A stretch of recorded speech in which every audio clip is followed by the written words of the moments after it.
Yeah, I've enjoyed my 30 odd years in the sales and marketing industry, but I have to say I've never enjoyed it more than right now. I've successfully sold all the things that it's supposed to be difficult to sell: insurance, encyclopedias, therapy beds, advertising. But you know what? If you have enough qualified sales enquiries from people who've put their hand up to say, I'm in your marketplace, the job's not really that difficult.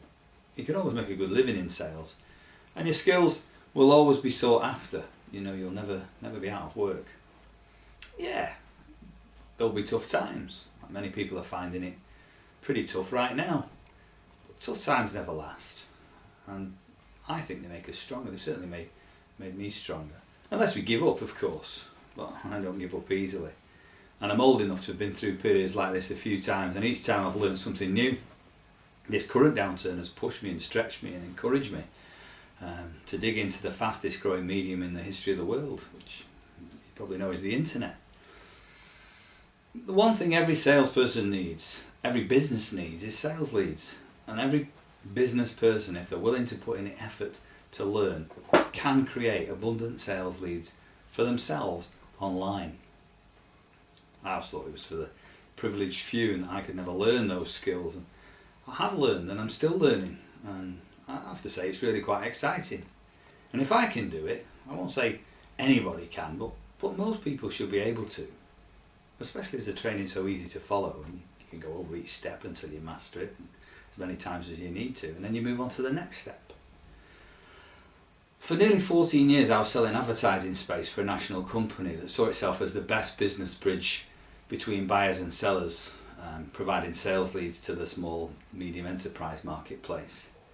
Then one day in late 2008 I went to see a lady who owned a beauty consultancy.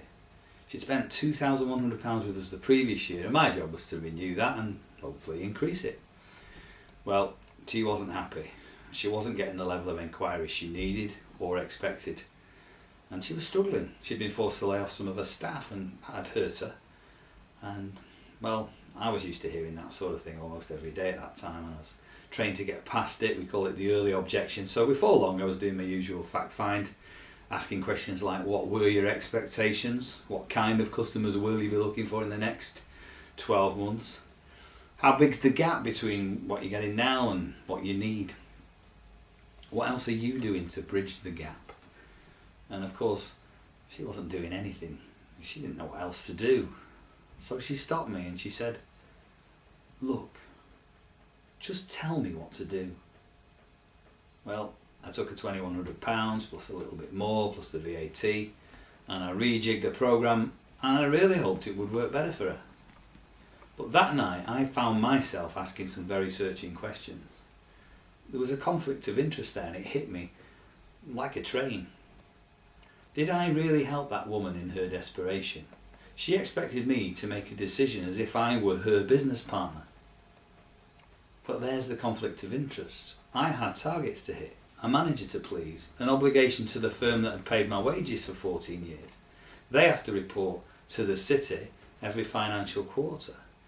And on top of that, let's be honest, I have a living to make and a pretty decent lifestyle to maintain. Well, it was one of those, what you call tangible moments in life. By the next morning I decided I didn't want to work with that conflict of interest anymore. It was too great. For me, I'm not judging anybody else, but for me it had become too great. So that very day I contacted HR and I asked if it would be possible for me to take early retirement, and just about scraped into that at 52, and they said yes. So I retired. I went to Spain, soaked up the sunshine for a while, recharged my batteries, and then I decided retirement wasn't really for me anyway. Not yet. A man's got to have something useful to do. But I was still thinking about that lady in the beauty shop. I began to look for ways to help people like her to get control of their own marketing and rescue them from an endless round of salespeople chasing after their advertising budget. And I did find a solution that appealed to me. And it's not for everyone, I know that, but for people who are willing to pay whatever, well, I mean, some people are willing to pay whatever it costs to have all the leads generated for them. Unfortunately, some of those people don't know how to capture the leads when the phone rings, and you'd never believe how many people don't even answer the phone when it rings. We can help people with lead generation and lead capture, and we can even help filter out the tyre kickers, and they can learn at their own pace and in their own office. The internet is the fastest growing medium in human history, and it keeps on working when they're asleep, even when they're on holiday. That means more Spanish sunshine. It doesn't matter what kind of business it is or how low the budget is either. They can start marketing within days. Yeah, there's a learning curve. I'm on one myself.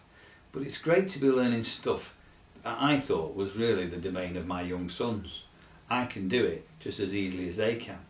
You check it out at www.abundantsalesleads.com.